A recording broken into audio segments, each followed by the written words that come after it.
Yes, here we go. It's a Sunday Blether. Do not adjust your clocks. Don't adjust anything else. Russell Boyce is live at 11:30 on a Sunday. Miracles never cease. And fresh as a daisy. I thought I'd try and spice things up a wee bit, Phil. I went to get some butter at the shop, right? Uh-huh. And then this just caught my eye. I know it's orange before I get around for that. But Iron Brew Energy and a big can of it. Right. It just sounds crazy. If it's, it just sounds like it's going to be lively. So energy drink, yeah, it does sound like it would be quite lively, to be fair. 500 ml of it as well. So hopefully hopefully I'll be quite animated by this, as if I've had 3 dragon suits. You'll be climbing the walls by the end of it. My God. hopefully, mate. I'm still, I'm on day 8, day 9 now, something like that, of the old detox. We're all on February, but we'll carry on as it is. Hope everyone's good. The chat is livening up as we go. Uncle Nobby Steamboat says it gives you a dun. But we'll find out. We will find out. Anyway, we will do all that good stuff.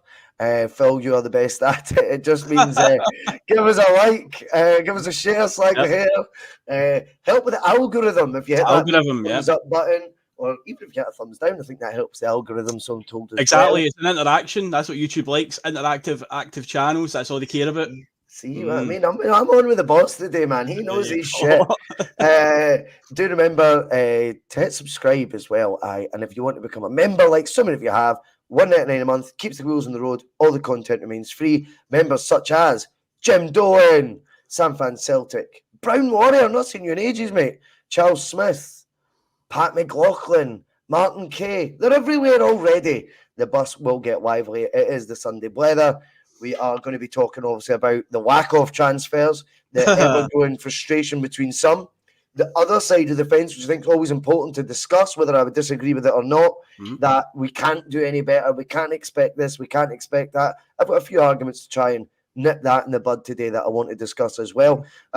Also, who's in charge of the transfers, and who do you think should be in charge of transfers at a football club? Roy Keane was talking on the Stick to Football podcast last week, and he brings up the fact Gordon Strachan, at his time as Celtic manager, confided in Roy Keane. He no longer made the signings at Celtic. It was actually an admission because he said he'd got too many wrong. Who were making the signings then? And obviously, with it being Roy Keane, we can have a few what ifs along the way as well, Phil. I know you like me trip down memory lane and a few hypotheticals, so we can discuss a wee bit of what could have happened had it not been Ronnie Dyler, had it been Roy Keane.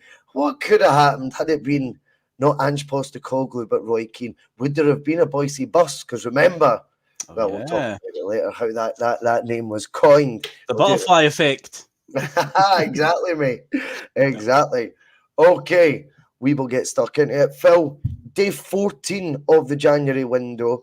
I just want your perception. I know we had a brilliant show on Friday. We looked at possible angles Celtic were looking at that could hold things up due to a lack of players that maybe fit the homegrown criteria, and maybe out of the 4 quality signings that Rodgers spoke about, maybe there is a need for it to be, well, one of them at the very least is going to need to be homegrown. You looked at you cherry-picked those from the Scotland squad that would fit that criteria. They might also be able to make some sort of impact at Celtic. But that still leaves 3 other players of quality that we can go out and get without that tag of homegrown. Did you not think we'd maybe have one in by now? Yeah, I would thought so. I mean, I'm surprised at the lack of rumours. But then again, as we've a quote that we've used a few times on the bus from Talking Heads, same as it ever was, Russell.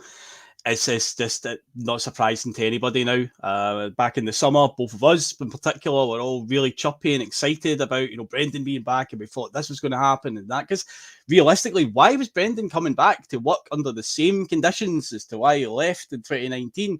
Thought it must be a clean slate. There must be something new. He's got to have reassurances, promises. We're obviously let down there, and then it's kind of broke my mind essentially now when it comes to transfer windows going forward, where I have just like. No even any point in getting excited now, because this board have just shown that they just don't work in a proactive manner. It's always reactive. And I even thought with Rangers technically still breathing down our neck. I know we beat them just before the window opened there, but I still thought they're still technically right there. You thought, okay, surely right off the bat in the January window, the board will react. I mean, we should be proactive anyway, but I just thought they'll surely do something. But I say, other than this Nicolas Kuhn one that's came up that looks to be like it's going to happen, we definitely need more than that. But will Marc Cairney be proved right, saying we'll get to like the 25th, 26th of January and we'll still be scrambling around? I think we're heading in that direction, Russell. If we're heading in that direction, that would literally be almost a carbon copy of what was Rodgers' ill-fated final season. Not ill-fated in the sense we still won a treble. Thank you, Lenny. But I think, in fairness to the comparison, there wasn't much, which I think we lost to Rangers as well, the New Year fixture. Am I right? We lost It was Ryan Jack got Rangers goal of the season. The deflected off of Scott Brown. Yep, that's the one. That was incredible. But that aside, we knew the challenge was real, and I think undeniably, whilst we've dropped points this season where we shouldn't have, there is some form of challenge in this title race. This is not a foregone conclusion. Like I was guilty of thinking when earlier on in the campaign, but that was largely due to Michael Beale being in charge across the dugout. You know, that played a massive factor in it. And whilst it looked like we were always trolling Michael Beale, there was a hell of a lot of substance to the fact we knew that guy was out of his depth and a diddy, and we had his number, no problem at all. Now, the similarities between Rodgers' final January window and this one are we needed quality then to make sure we got over the line. We were going for a third treble in a row then. This season, obviously, with the exit, the League Cup, that should have been the first alarm bell. The lack of impact in Europe, despite it being one that should have shown more progress from last season's, because we had 2 pots of gold by now from UEFA. We had the experience of last season's Champions League campaign. We had Jota money, and yet we went into the Champions League with largely the exact same starting lineup, just minus Jota. Minus, I don't know, Moy never featured in it at all. Minus Jens as well, I suppose. I think he started all 6 games last season. But that takes you to January. The need for quality comes in. And if Mark, for example, is to be right the judge, and it is going to be loan signings at the end of the window, that would be even more eerily similar to the January window. Was it 2018-19? The 2018-19 season, yep. Aye, 2019. So January 2019, 5 years ago, and we could be doing the exact same things as what we were under Rodgers then. It leads you up leads you down many different rabbit holes. Because the first one is, if it is, as you say, same as it ever was, what the fuck did Rodgers do coming back? Why did he come back?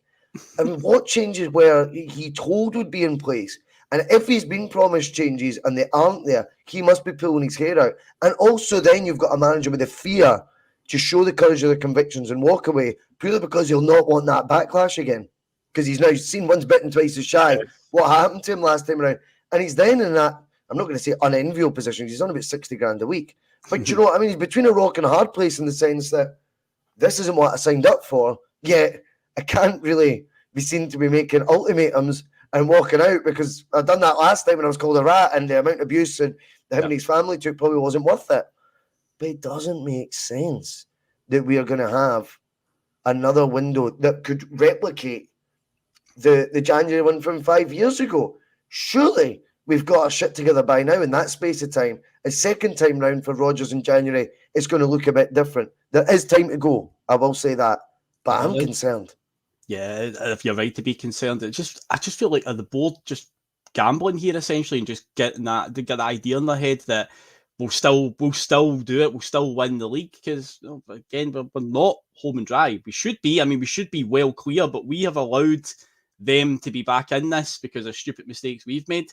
And again, I think it's a huge risk, because I think Rangers would be quite willing to throw everything to stop us. They are willing to take a big gamble. We've got the financial power there too. Obviously, improve our hand, and we just seem to be like, oh, it's fine. I mean, yes, when we have got a fully fit team, I do think we are a better side than them. I think obviously we showed it in the game just before the break there. I think we were the better team overall, other than a bit of a dodgy last 8 or 9 minutes because they got that goal, and then there was an eternity of stoppage time in the game, so it was a wee bit nervy. But ultimately, we could have beat him by whatever we wanted it to be that day. Are the board looking at that and still thinking, yeah, when we're firing all cylinders, we're still the better team, we will win it? It's still a dangerous game to play, because we've seen some shockers crop up from time to time this season, so we can't just, rely on it, because injuries as well have been a huge, huge problem. It's all well and good saying, yeah, when everybody's fit, we're firing on all cylinders, we're still the better team. That may be true, but we have got a really bad knack at getting injuries this season, particularly in defence. At the start of the season, we had like 2 centre-backs fit. And that's how Liam Scales essentially landed in the position that he's in, because otherwise, again, butterfly effect for the top of the show, he probably wouldn't have got a look in if Carter Vickers were all fit at the start of the season. And the Liam Scales that we now know might not have even happened. He might have been sold off before the window even closed. But yeah, how they can't see it, every fan can see this team is not perfect and there are cracks there, but it just baffles me that they can just happily sit there and not, make any moves. Now, don't get me wrong, we could give them the benefit of the doubt here, Russell. There might be a lot of stuff going on behind the scenes, right? But given the way other windows have panned out in recent years, I think we can, I think we're okay to assume that, they're kind of sitting there, they're sitting, waiting, biding their time. To me, I just feel like they need to be more proactive, and I just don't know what they're even thinking with this.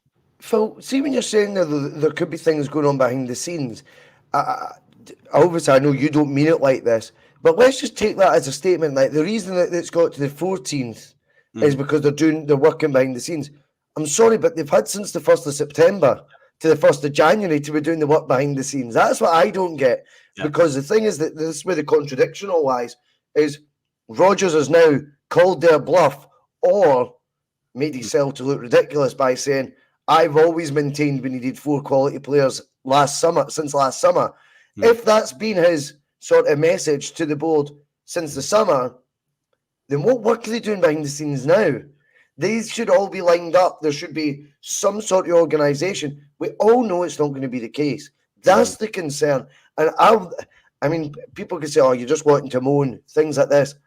I think you need to flip that and let's look at the summer window where I was right on living on hope right up to the end. I was the complete opposite of this, convinced that Rodgers signings you would know and you would see them arrive later in the window because that's when they'll be more likely to be available. I stood by it. I remained ever the optimist in that window. Once bitten, twice shy. This window, I'm now like, nah, I'm not going to put myself in cuckoo land for anyone.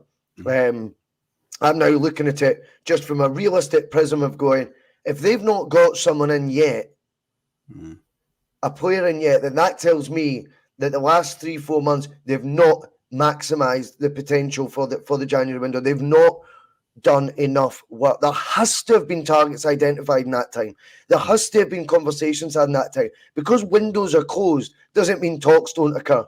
Doesn't mean you don't start getting balls rolling left, right and centre to sign players. So it's very interesting that the halfway point right now, we still seem to be hedging our bets, as it were. What do you think the hold-up is here? Because let's look at it sensibly. I've never been involved in a recruitment process in any way before anyone thinks I'm teaching clubs how to suck eggs or anything like that. But you would just imagine that there would be first things first, positions of improvement identified. You'd think so, yep. Goalkeeper, left back, up front, left wing, right wing, centre back, I'm looking. But you know what I mean? There'll be the main priority positions where we could improve there, we could improve there, we could improve there. Then you draw up your list for each position of players that have been scouted by the club, recommendations from Rodgers, and obviously whoever Mark Lawwell decides as well. I'm not including him in the scouting department. Then you've got your list for each position. Say there's 4 or 5 on each shortlist. And they would go in some sort of order, I would imagine, of valuation and priority target. The one they've identified as the best of the best and probably costs the most, and then you work your way down the list. Yeah. But they've had months to identify, right, okay, the left back we really, really wanted and we all fancied, that's going to be out of reach. That could be identified in October. That could be identified in November. And then you work your way down and you like to think by the January, someone's ready to come in. I'm using left back as an example, by the way, not as a witch hunt against Greg Taylor or anything like that. I'm just using it as an example. Yep. So with that in mind, again, it takes you to the space of going 14 days in and yet nothing. That would mean that all these positions, if we've worked our way down the list, can we not get any of them? That is impossible. And I just don't believe for a second. Yep. Are we taking it seriously enough, the request for these positions to be strengthened? And do you think, had we lost to Rangers, there'd be a player in by now? Yes, to the last question. Yeah, definitely. Because again, they're reactive, they're not proactive. the fact that we beat them, but say they're still breathing down our neck. They're still there technically with the games in hand, but say ourselves. Now regarding the process, I feel like things over the years have evolved when it comes to player acquisition, because I always felt it was a case of you're interested in a player, you approach the club first, but it seems like a lot goes on now where agents get approached first, or agents approach a club first and stuff like that. So all that comes into effect now as well. So it seems like it's a lot more convoluted than that. But even at that, back in the summer, we knew that we need another striker. We knew that then. The whole Giakoumakis thing, being allowed to leave last January. Came in, we could tell back in January, he looked quite a raw prospect. So in the summer, we're like, we need to add another striker, because if Kyogo gets injured, would you trust to obviously lead the line for a few games or maybe more? Most fans are saying no. He's had a couple of flashes here and there, a couple of goals, but ultimately he still is in the same position he was in January. He's a very raw prospect. We also knew about the Asian Cup that was coming up in January, February of 2024. So we knew about that. So again, that would be like, well, if Kyogo and O both get picked, then we definitely need a striker. So you've got to think that they've had that long to do it. All the fans can see it. You know, they're definitely not sticking their fingers in their ears when it comes to things like social media. You know, they definitely have a presence on there. They know what people are saying. You know, they can get a snapshot of how fans are reacting. And if they're burying their head in the sand, you know, and just like, I could be fine. Again, they thinking, well, Kyogo never get picked, so we're okay. We don't need to worry. But again, remember at the start of the season, Russell, that Brendan Rodgers said that Kyogo needs a shoulder operation. It's down to the player when he wants to do it, but at the moment he does need to go for a shoulder operation at any point. Yeah, that's right. So that is always happening. Maybe that would explain why his form's been a bit up and down. It has. It has. Yeah. And by the way, players could go out of form, Phil. We all speculated that Kyogo might have some sort of goal drought. He might have a loss of form. Yeah. There's no Giakoumakis there to push him anymore. And O is not going to be fancied by any manager to be, right, see those 10 games? We'll start 10 games in a row. Say it was shoulder surgery. Yeah. Kyogo comes out, 10 games in a row for O. I don't think Ange nor Rodgers would have fancied that to be what was facing them in terms of selection. Had it been Giakoumakis, not because I'm getting hung up on Giakoumakis, it's just a great example of weakening a position, not strengthening it.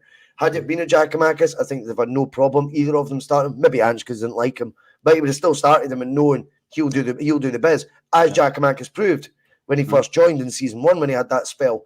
I wonder with situations like that where there's always an appetite for wingers, and yet in other positions we've got effectively one left back, Greg Taylor, 2 strikers. I've never known Celtic only have 2 recognised strikers. One of them a project, one of them requiring shoulder surgery. Yep. Easy for me to say. And it just seems really, really strange that. Now, obviously, we're all excited when we do get linked with players, but that seems to be lacking right now as well. Nicolas Kuhn, we spoke about on Friday, has been held up over a £200,000 difference in valuation. Apparently, same as it ever was. Yeah, exactly, mate. Exactly. Get the David Byrne quotes out now, because see if it's £3 million. This analogy has really, really annoyed me. The one on like, I'd love to buy a house from you. I'd love to sell a house to you. Sorry, just going with the fact, like, see if I had £70 million in the bank. Trust me, you would love me to buy a house off you. Of course you would, because if it was a paltry amount. What's 3 million over 70? How many times is 3 going to 70? 23 times? A 23rd of my budget for a brand new winger. I would just pay it. If I thought he was really that good, trust me. Remember, this is improving the first team, remember? This is not a project signing, ladies and gentlemen. So they can't have it both ways. If you really think this guy's got the chops and he's going to improve your first team, and we're asking you to part with 1/23 of your cash revenue sitting live cash in the bank, I think I would just pay it and get him in as again, from a sporting point of view, as an early date as possible to get him up to speed with the squad. That could be invaluable too. Instead, we'll haggle over the 200 grand, get him in late, and then he'll make his debut mid-February. No, against Bucky Thistle, because we needed to get him up to speed, and he's lacking match sharpness and all this pish that we've heard before.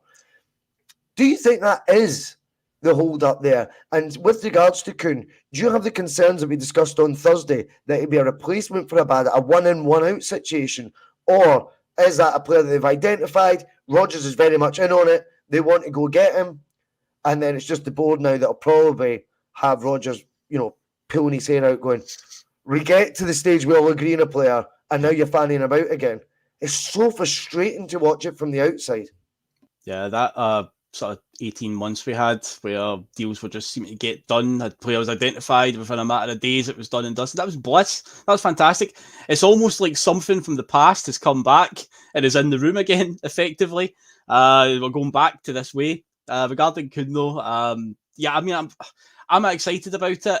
Again, I don't know enough about him. I know he's 24, so a lot of fans are saying that he's technically not going to be a project player because at that age he should now be developed. So that's encouraging from that sense.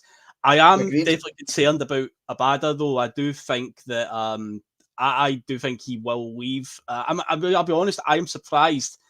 After what's happened and what's been said from like October onwards, there was a talk of him having a showdown talks with the club, turning up at the stadium and his crutches the next day after the incident with the banner with the Green Brigade, and he had showdown talks and whatnot. And I genuinely thought that, going by reading all that, I'll be surprised then if he does play another minute for us. So I was quite pleasantly surprised when he did come on as a sub against Rangers, came on against him, and I was like, okay, maybe fine. But then, just a few days later, suddenly these stories are out again. It's like, right, I think they are preparing us for that one. Abada's definitely, he ticks a lot of the boxes the Celtic board does, and he's got a lot of sell-on potential anyway. So again, they'll always be looking at that. We bought him for what, about 3 million, 2.5, 3 million? 3.5 million, I think he was. I think he was one of the higher fees under. And he was like 18 or 19 at the time. Mm-hmm. That's right. I think he came in right away and made an instant impact. I think he scored on his debut against the Danish team Midtjylland. Yeah, he did. He's got a lot of goals at the beginning. See, the interesting thing as well, that you talk about selling value. I actually think we've got the perfect storm again, where the first bite and they'll take it. And they'll say, well, it's because of obviously the Israel-Palestine situation. I think Celtic, if they got a bid between £6 and £7 million this January, they would take it. Yeah. That's not what we were talking about when it was Crystal Palace links only a year ago, and we were talking 10 to 15 million pounds.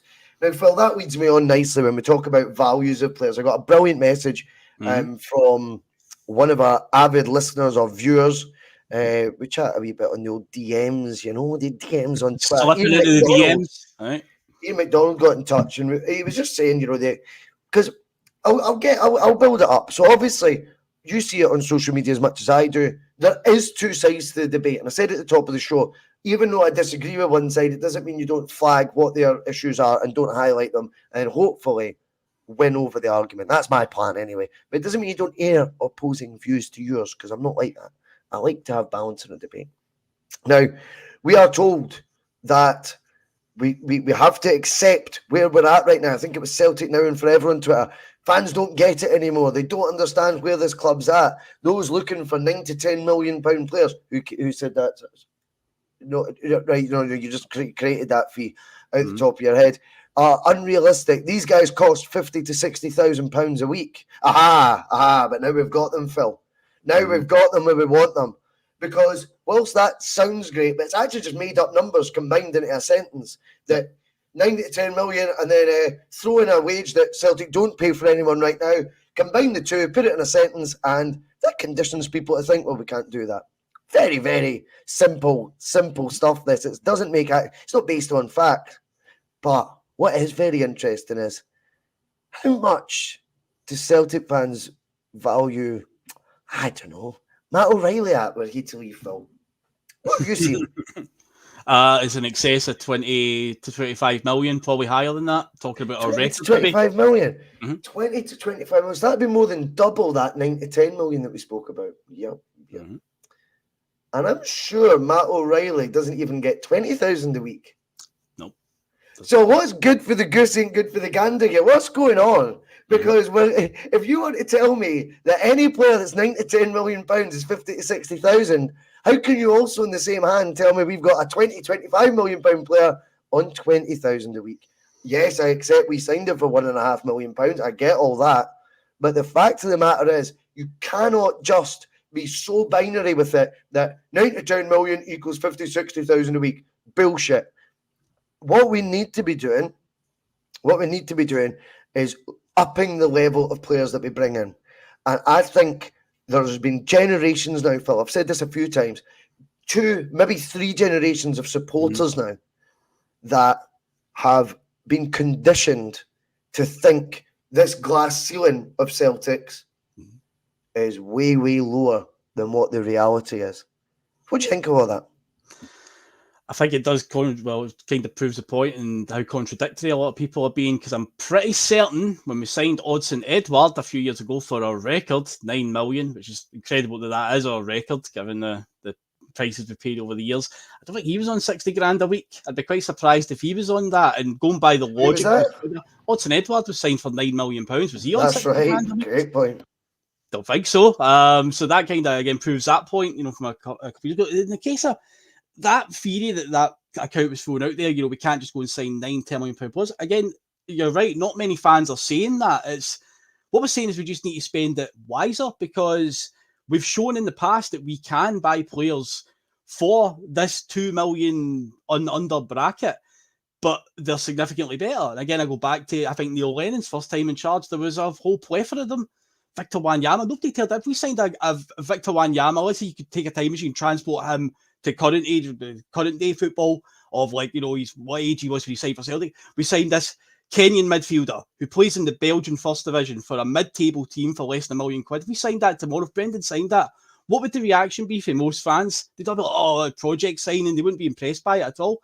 But he came in and he was excellent for us. Those types of players are out there, but it just feels like our scouting has been dreadful. It just feels like it's dropped off a cliff somewhere. I don't know. I can't really pinpoint the moment it happened. Maybe just as we changed over to Ronnie Dyler, maybe I think it changed because Lenny, I say he signed Virgil van Dijk for £2.5 million. Berham Kayal was less than 2 million. Joe Ledley, we got on a free transfer. Gary Hooper was about £2 million. Nobody had heard of him. 2.5 million, £2.4 million for Scunthorpe. So it shows you that you don't need to have heard of all these players and have some sort of you've just got to scout better, and it feels like our scouts just aren't looking in the right places and we're spending money. Well, we don't need to spend £9-10 million on a player. That doesn't necessarily equate. No one's arguing that. Yeah, that doesn't equate to a great player. We've seen that. I mean, look in England, the amount of bang average players that transfer for big money. It doesn't equate to being a good player. But it's just a case of we just need to start spending it better again. And it feels like we need to gut out our scouting system. We need a whole revamp of that. That should be what we're doing. I seen somebody, I know one of my mates, he's a Chelsea fan, and he says he would rather all these players at Chelsea are signing for stupid money. He says, I would rather we just sign Brighton Scout because they're a club that are doing things right. That's right. I think Celtic look at just revamping their scouting system and finding a network that works for them, because something is very, very wrong at the moment, and this is why we're getting so many duds essentially with what we're spending our money on. It's interesting as well when you talk about the spend, because people get offended when you instantly associate a £9-10 million player must be better than a £3 million player. I don't think anyone's saying that. I would say the law of averages, though.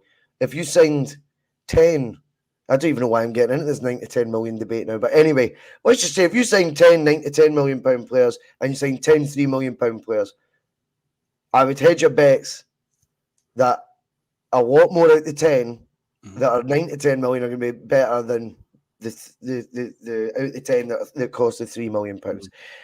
I mean, we look at spend as well, and I talk about this conditioning thing, Phil, and this is what fucks me off as well, is people think that Celtic can't do this. We can't compete. We can't spend that money.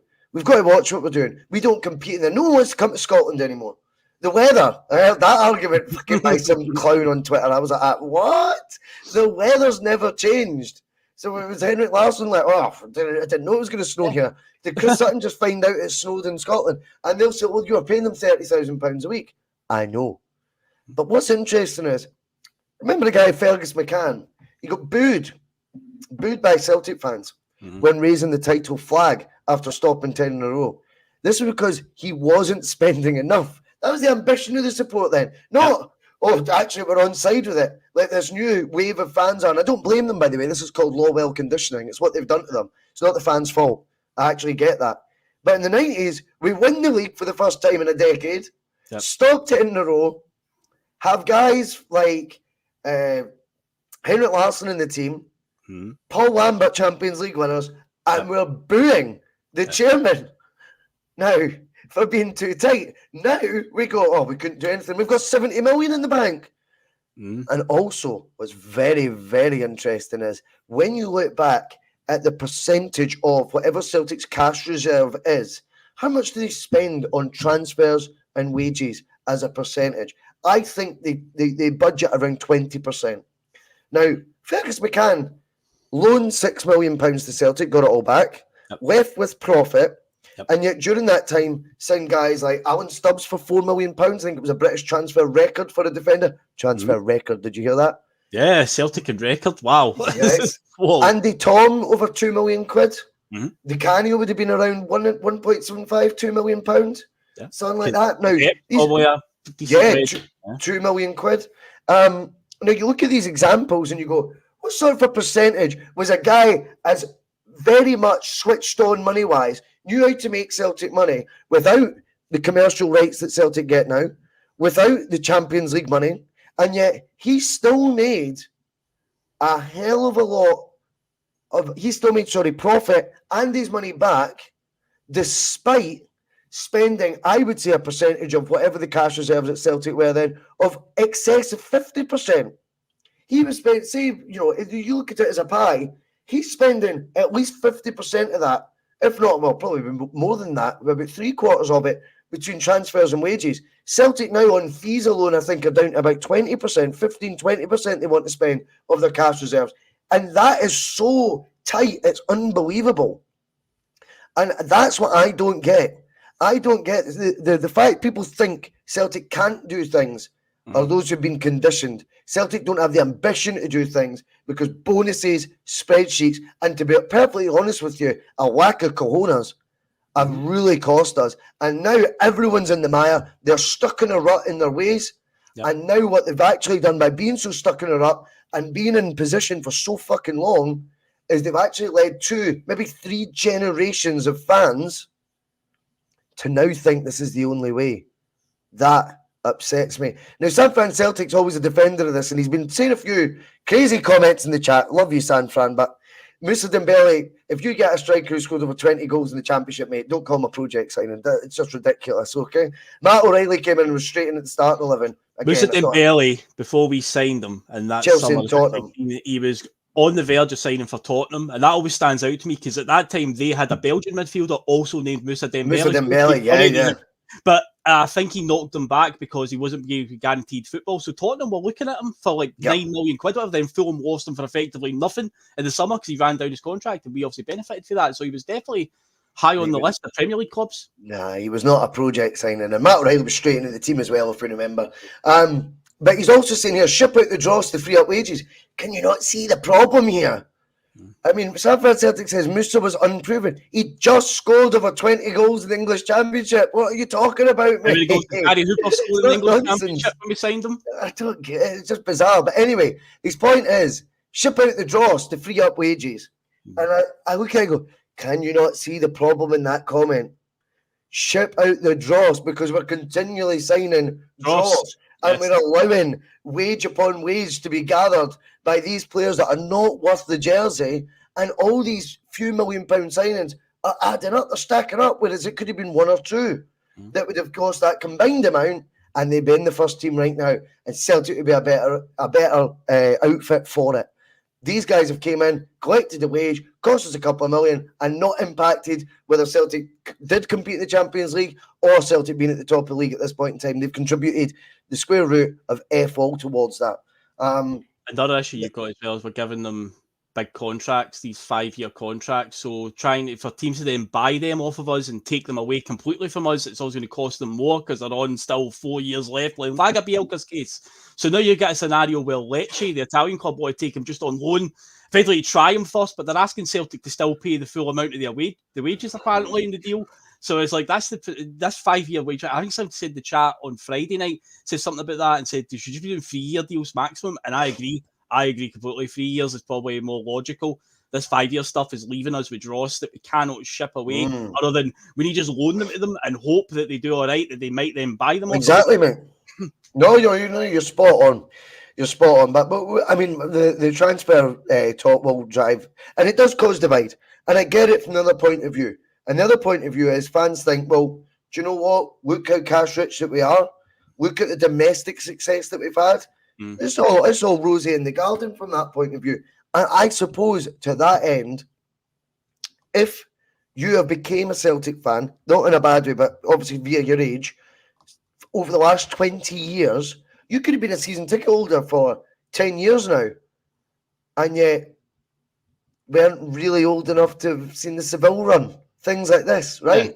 Yeah. So it's been 20 years since we won a knockout tie in Europe. So competing at European level is alien to generations of fans. But the domestic bliss is on an unparalleled level, Phil. Unparalleled for us as well. And that then turns into, that's what we do. That's what we're about. Trophies. We're just about domestic bliss. The European thing's a pipe dream. Not been there fucking years. Not since I started getting a season ticket. And I think we're seeing more generations.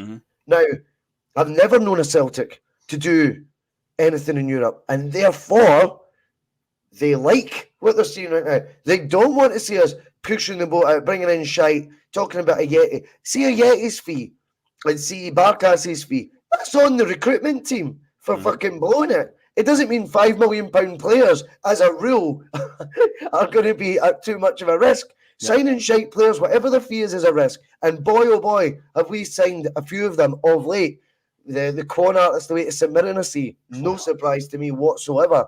You're talking about Lagabielka already being linked with a move away, but even the loan club taking him don't want to pay money for him, not even his wages. What does that say? Incredible. I just think we're stuck in a rut right now. And for me, the change at the top is the only way that we get out of this current cycle that we're in. But it's interesting because, as I was saying at the top of the show, I was watching the Stick to Football podcast. I quite like it. Gary Neville annoys me. Jamie Carragher annoys me. But you still watch it anyway. Yeah, Roy Keane's on it. It's great.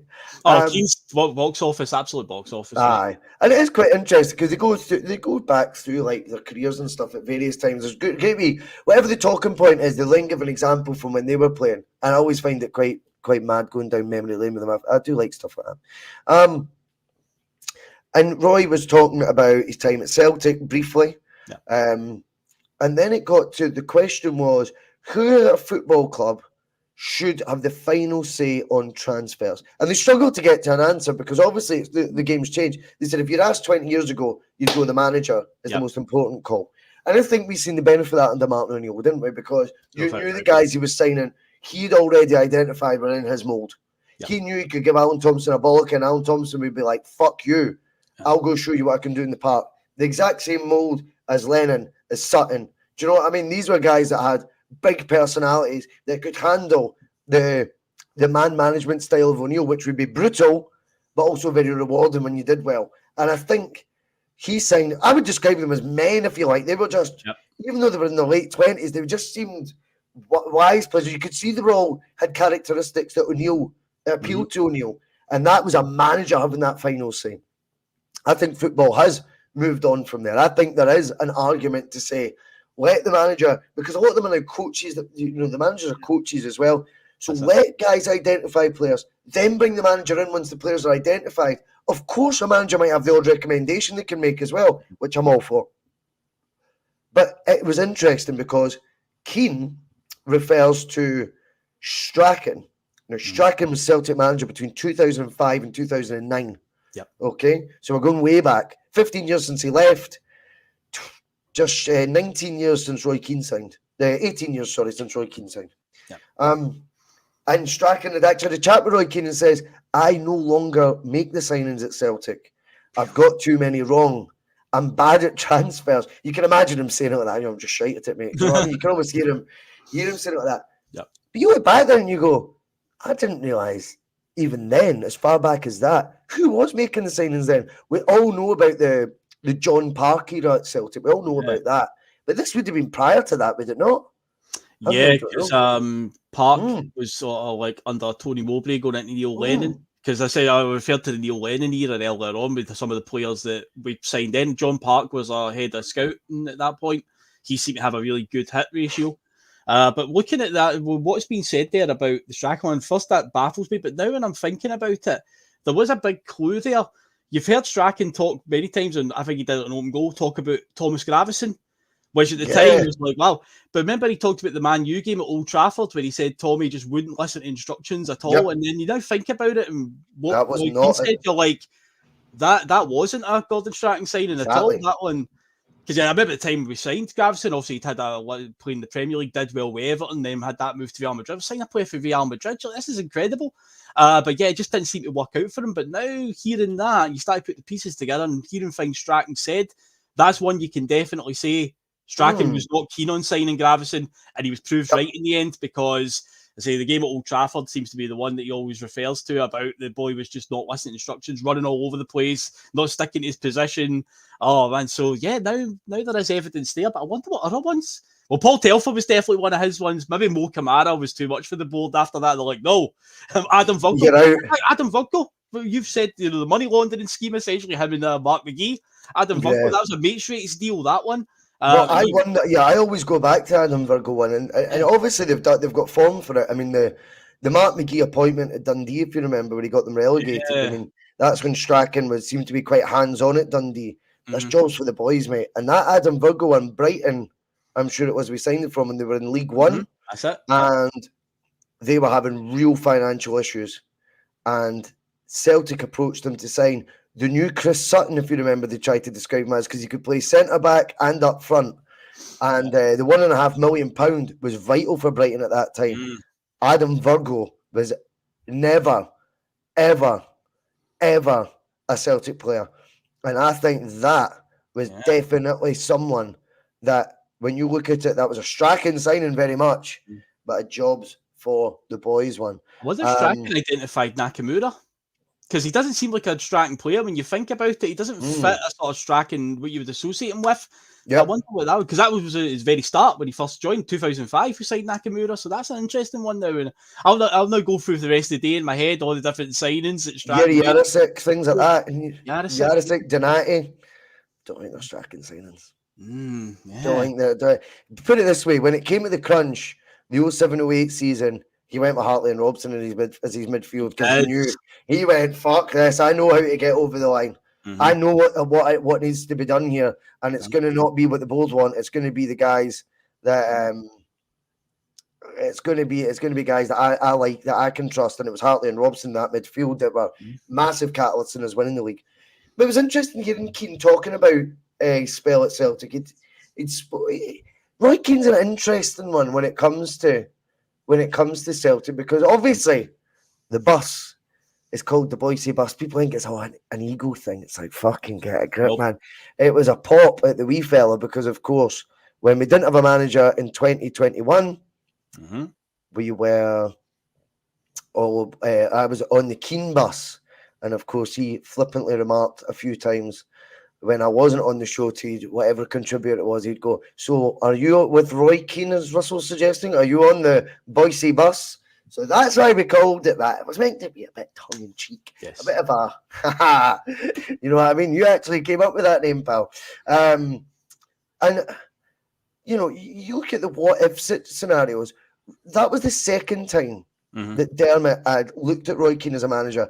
Bear in mind, he turned down the job because Celtic were trying to thrust a certain Ronnie Dyla on him as his assistant. Now, we know Celtic did choose Dyla's assistant as well, with it being John Collins. Not the manager himself picking his own assistant. Again, amazing how much they can meddle in things like this, but really, they should know their place and not be doing that, I don't think. And I think it's still apparent now. It's took to January for Rodgers to get in his first coach. Ange Postecoglou came in. It took him a year to get in Harry Kuehl. First coach he'd appointed. Very strange that they want their hands-on approach with these areas where I really don't think they should be. I don't think they should be involved in that at all. I think once you go with a manager, you put your backing on him, you need to then let him appoint the guys around him that he can trust, that know his methods, and that will get the message across to the team a hell of a lot easier as well. But anyway, so Roy Keane turns the job down in 2015, was that? 2014. Summer of 2014. 2014, yes. He turns it down 2014 because he doesn't want the assistant manager put upon him. He thinks it's a wee bit lack of respect. He thinks it's a wee bit, what the fucking now? If you either back me or you don't back me, if you're going to appoint me as manager, why on earth are you telling me who to be my assistant? If you want me to be manager, that's a hell of a lot of responsibility. I would like that responsibility to be mirrored and echoed in the fact that I get to pick the guy who sits beside me, I work with every day. Celtic were desperate to get Ronnie Deila in the door, but clearly had no faith of pointing him in the big job just yet. They've seen the potential of him as a coach. AR says Roy Keane's been guff in every manager jobs he's been in. He's been in 2. He took over Sunderland in the relegation zone in the Championship and won the Championship that same season. Second year he stayed in the Premier League. I think he finished 12th in the league with Sunderland. And the third season he left quite early on in the campaign. Yep. The Ipswich job didn't go so well. I think he was there for about a year. Loads of draws. But that's only 2 jobs he's had here. But I don't think the Sunderland one went badly at all. But yeah, when you look at that sliding doors moment, Phil, the Ronnie Deila era gets looked on funnily now because we've seen the emergence of Calmac, Kieran Tierney. Would we have seen that had Keane got the job? But would there still have been banners all around the top tier had Roy Keane been in situ? Ask you that. I don't think we would have seen McGregor and Tierney coming. I think it would have been more he'd want to get players in that he wants, essentially. I think he would have more of a say because the Deila was very much whatever the board gave him. I said earlier on, I was trying to identify where our transfer policy seemed to skew off into this tangent, and that seems to be the point because it was just loan signing after loan signing. Just here's another player for Man City, Ronnie. I don't know if Roy Keane would have been too happy with that. He would have been like, no, I want this guy in, I want this guy, and so on. So I think he would have been more. With the board, the things we got to imagine, I've actually clashed with the board quite a lot. I think he'd be very, very outspoken, and I think he wouldn't be afraid to have a few pops at them.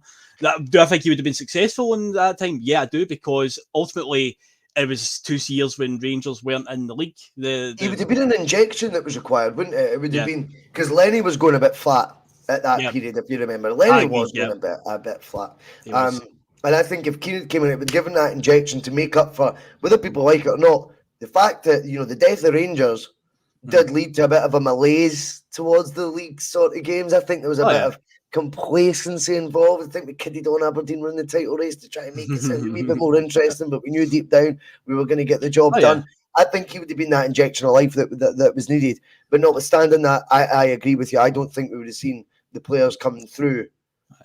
I do think a lot of fans, Russell, would initially there would have been a bit of pushback from a fair amount of fans because of his previous jobs, but I think he would have won a lot of fans over pretty quickly, just the things he says and the way he presents himself. I think a lot of fans would still be like, yes, Roy, he gets it. He gets it right away.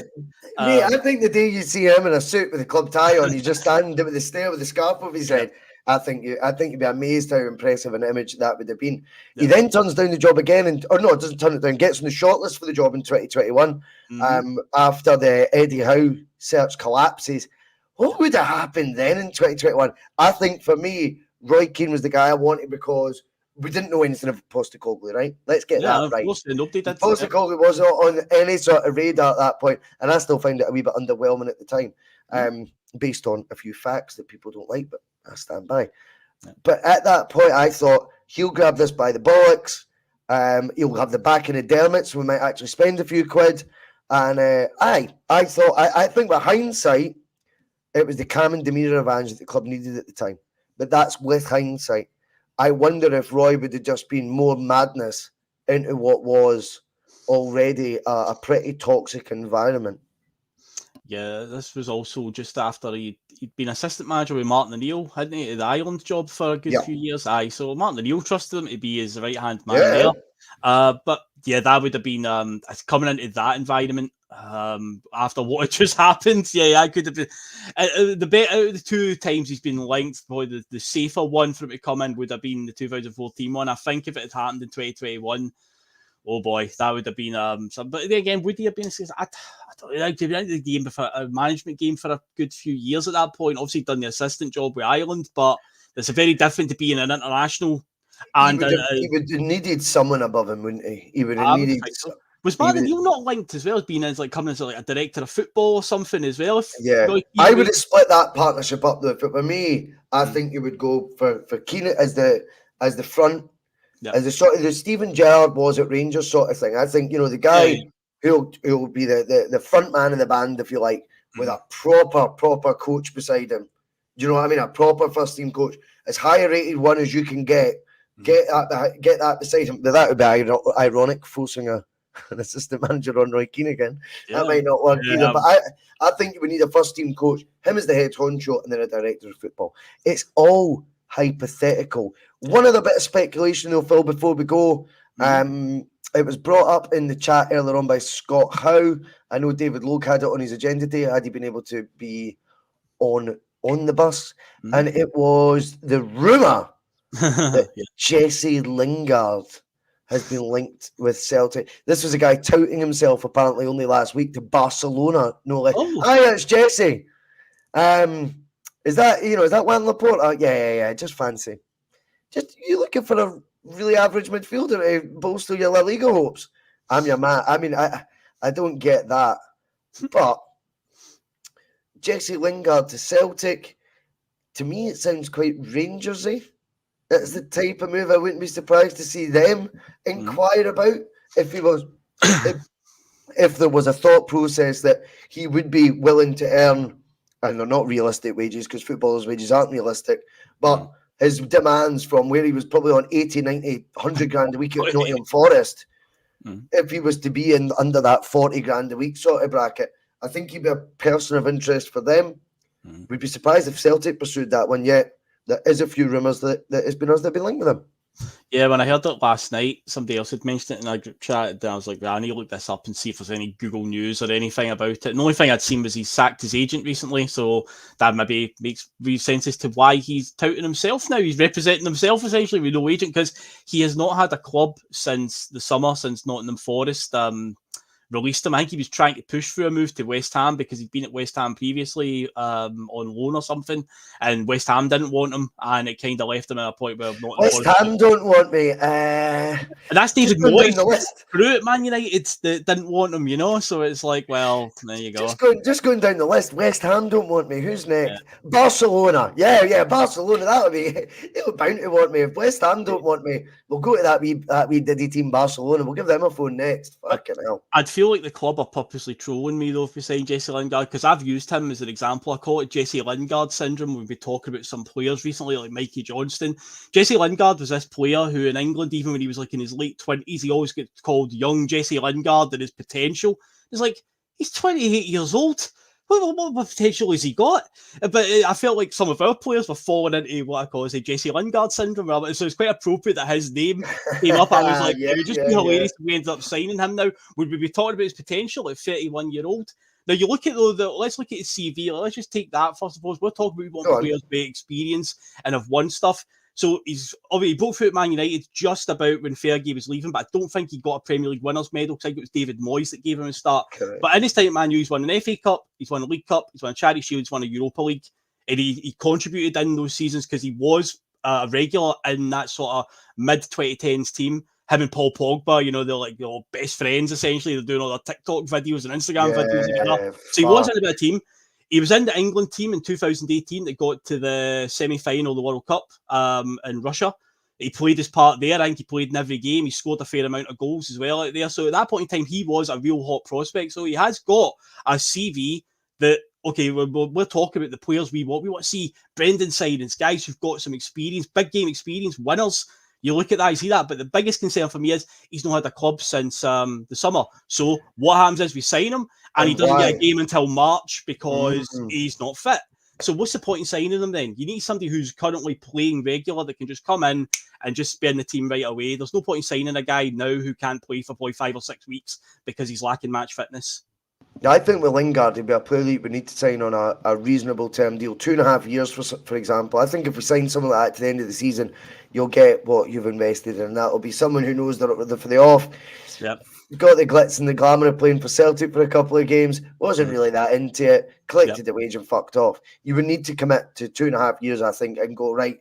And then it would be difficult. But I think you're right. In terms of if you got him up to speed, I mean, he should be able to contribute quite significantly, I would have thought, in this league. My biggest concern, obviously, would be him doing Fortnite celebrations and that, mate. I just didn't. I know. And a Celtic shut him out, mate. I ain't going to wash up here, mate. Then he start like, Pogba, did he do this and stuff? I don't know, mate. Like, are the two that started all this. This generation, it's sort of the TikTok generation. They were at the forefront of that in the sort of late 2010s, mid to late 2010s, with the Instagram videos and the daft goal celebrations. It was they two. So that's always annoyed me about him. But I say he has shown over the years that he has got a bit to his game, despite I think he's a bit whatever. But yeah, my biggest concern is he's not played football for quite a while. So what's the point in signing him? Because we need players that can come in right now and do a job, and not somebody that can finally get a start in March or something. It's like, that's no good to us. Yeah, I hear you, mate. I hear you. It is an interesting one. It will hopefully get to the silly season. We would like some more rumours and more players linked with the club to be discussing. I've seen Sidney Van Hooijdonk, apparently David saying he looks like he's likely to be getting a fair crack at the whip at Bologna. Again, I think it's a bit of a lazy one. The Sidney Van Hooijdonk thing, I think it's just, the old using the name. I said to David when that one first came up, I think we talked about Sunday Blether a while back when that name my thought was, I hope if we did sign him, he comes with his dad's ability and not his dad's attitude. Because the three amigos have got this weird aura around them where they were great players, but the way they all left the club and the fond they had with the club kind of sour things a wee bit, but some of them are celebrated as heroes to this day. And it's like, yeah, but Van Hooijdonk, that comment he made about the, £8,000 a week, maybe good for a homeless man, but not for an international striker. And it's like, people forget these things. I said, I hope Sidney Van Hooijdonk, if we sign him, has his dad's ability, because his dad was a player. Can you believe he said that? Yeah, but his attitude, not the best, I can't even believe he said that, man. Fucking unbelievable. Who's the other one that was like, is it Bernhardt or something like that? What's his name? Bernhardt? Well, I know there's obviously that Thiago Arojo, the left back from Portugal. No him. The Gelhardt, that's it. Joe Gelhardt, the Leeds United transfers. The transfer rumour for him, Gelhardt. I think Rangers and Celtic have been linked with him. I think he scored a lot of goals on loan. Celtic just linked with the same players all the time. This is just, honestly. It would be good. It would be good if we had a wee bit more substance to some of these rumours. And I'm hoping that the second half of the month is going to be a wee bit more progressive than what the first half, and a wee bit more lively. Right now, though, I think we're kidding ourselves on if we get our hopes too high. But you should be, the expectation level should still be there for the board to provide. Just don't think that under the current guys behind the wheel, that will be the case. I've got real fears that this window is going to be a second window of a damp squib in a row. And what's kind of working in their favour, Russell, is that across the city, they're not really moving too quickly neither. I think, again, with our board being reactive rather than proactive, if they began making moves, I think suddenly we would begin making moves. And it shouldn't be that way. We should just be like, right, this is the position we're in. Here's what they're doing. But it does feel like, if they suddenly make a move, then we'll get out there and get something done. And it's like, we shouldn't be doing that. We should just be doing our own thing and not worrying about them. But our board, always keeping their eye. They're keeping their eye on them, but we're keeping our eyes on the board, mate. Absolutely, and that is what we will continue to do. Nearly 200 of you on the bus. When we hit that like button before you go, thanks so much for joining us on the Sunday Blether. It's been a wee bit less civilised because I've been on it. I'm now talking at 100 miles an hour because I've had my 500 mils of Iron Brew, whatever that was, energy. Yes, we're out of here. 12:30. Enjoy the rest of your Sunday. Cheers, Phil. Right, see yous.